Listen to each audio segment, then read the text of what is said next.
Fresh update emerged again, but Saturday this Mazi Nnamdi Kanu's sitting for today. It is finally verified now. Unmane happy from the phone at the initial video made. We are with two narratives, an update that is flying.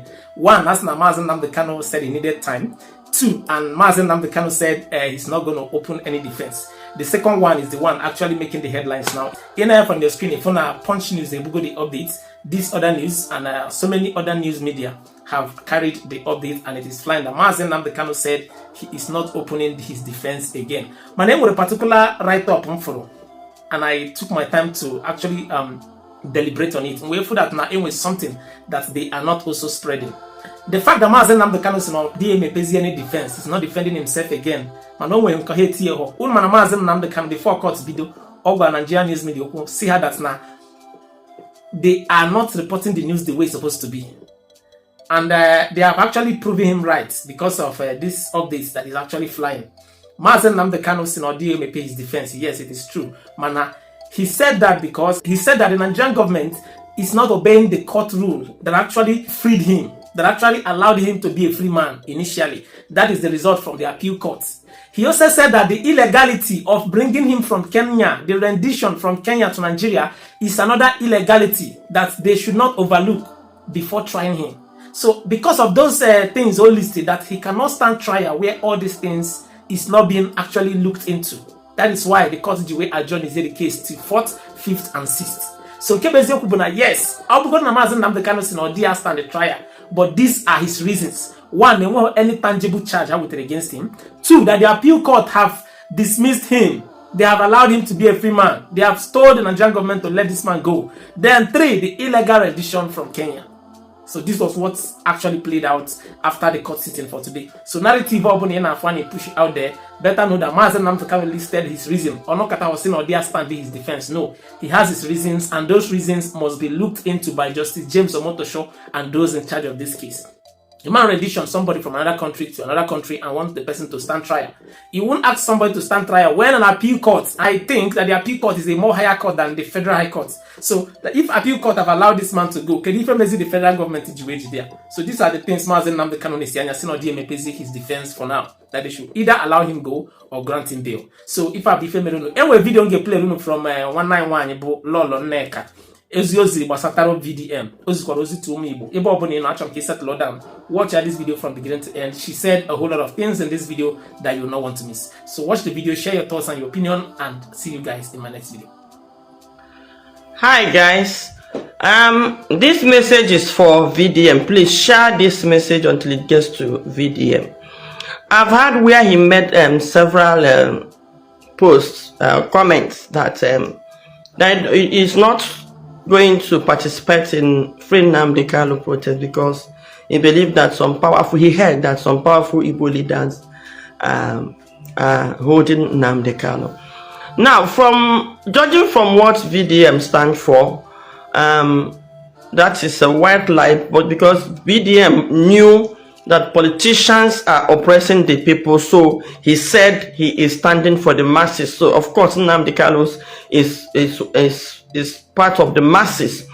The killing in Benue, which he participated, of course he knew that the government of the day is involved. So why did he go for that protest? Why did he go to speak on their behalf? Now, when the Anambra drug dealers had issues, of course he knew that the government hand is in it, but he also went there. So I think saying that the Igbo leaders are holding Nnamdi Kanu, well, that is a lie. And the more I look at VDM and his activities, the more I see him as the government mercenary, the more I see him as one of the government agents, because there is a plan in this country. It's not a matter of by two sets of people. Now this set is, I call them, they are from the north. One set is Islamic extremists and another set is the Yoruba gangsters. Damn, these two sets, Yoruba gangsters is led by our current president Bola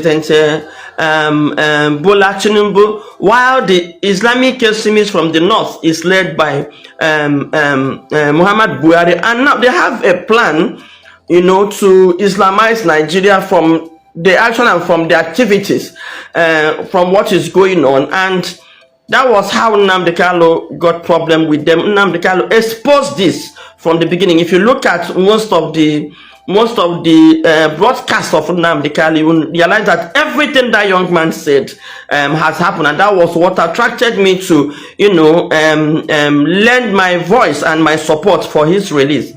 Now, very dark man, coming to what you said Igbo leaders are holding him. Now, let me take you through memory lane. Yes, if you say some Igbo leaders are, yes, of course, there is freedom of expression. They have a right, Igbo or not. But let me take you down memory lane. There are also, if Tinubu says some Igbo leaders are holding him, what about those Igbo leaders that had lent their voices? Why didn't he listen to them? So to prove to you that Tinubu is doing what he wants to do, I am not begging you to join. I wouldn't even want you to join, because for me, you are an agent of blackmail. If for me, for the federal government to allow you the impunity and the things you do shows that they are in support of you. Nobody will do what you are doing in this country, no matter what information you have. I don't know what you blackmail Tinubu with, or the politicians with, that they can't put you away. That is not in the public domain. There is nothing about our president that is not in the public domain. That's not about the Senate president that is not in the public domain. So I don't know what you will use to, blackmail them, but they are grooming you, making Nigerians to earn your trust. You understand? Making Nigerians to trust you and to follow you. They want you to groom some youth. That is the way I see it.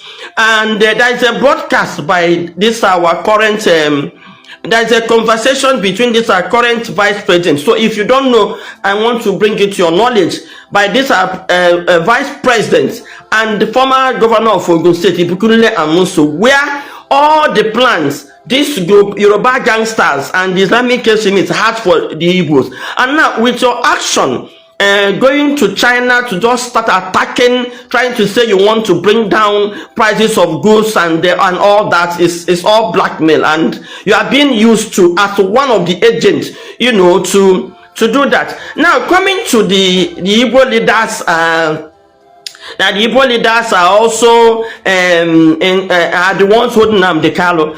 What Nigerians did not know, let me tell you, those that are oppressing Igbos and holding Nnamdi Kanu, the press and the federal government. They are using the power of the federal government and the control they have over the press to carry propaganda and to lie and to suppress some information that should be in the public domain.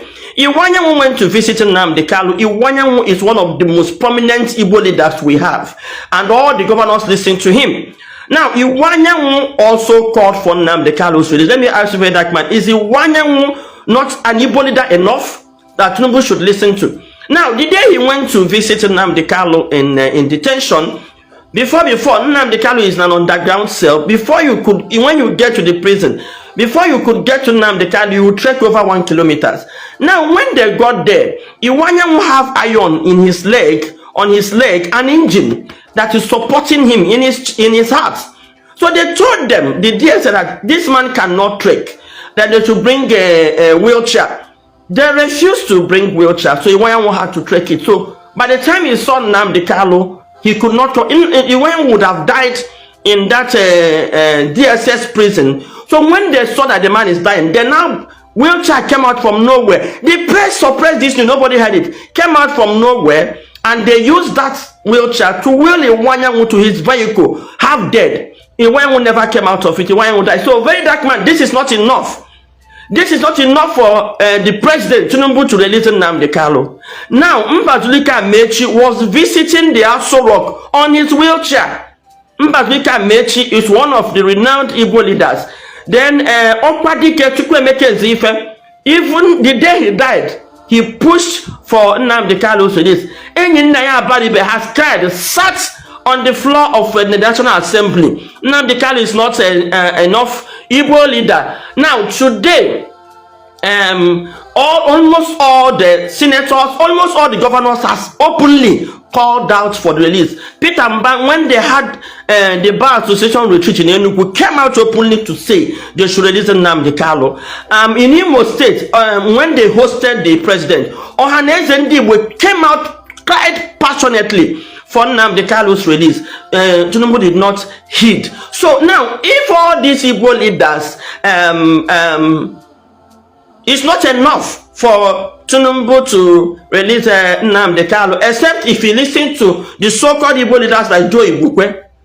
I mean, maybe these are people you are referring to. These are people that have come out openly to say it's not released, or someone like Ijele, or those people that are saying it is their opinion. They have a right to their opinion. Then you have a right to your own opinion, either to say release him or not. But for you to come out here and blackmail our leaders who are suffering with us. You know, the last time one of these reps members, I don't know his name, almost threw punches with the speaker of the House of Reps. VDM, you did not see it. He is not an Igbo leader. So let me ask you, please, can you mention these Igbo leaders you had that are holding Nnamdi Kanu? Now, maybe VDM. Also, it could also be these Igbo leaders that told Lagos State government to go and demolish the properties of the Igbos at trade fair. A property that was ceded to them during a privatization. They went through all the process any other person went through. People that bought a 1004 also went through this privatization. They got theirs like that and they built it. And they used to get their approval plan for building from federal government. Lagos State government went into the property of the federal government and demolished those multi-million naira worth of properties. VDM, you did not see it. You did not go there to show solidarity. I'm sure it is also this your Igbo leaders that also bribed Lagos State government to go and destroy those properties. Also Igbo leaders that told the government of the Lagos State government to go to Alaba and destroy people's shops. I thought you said you are fighting for the poor masses. I did not see you visit those places. Now it has come to my knowledge that before you visit anywhere, they must pay you.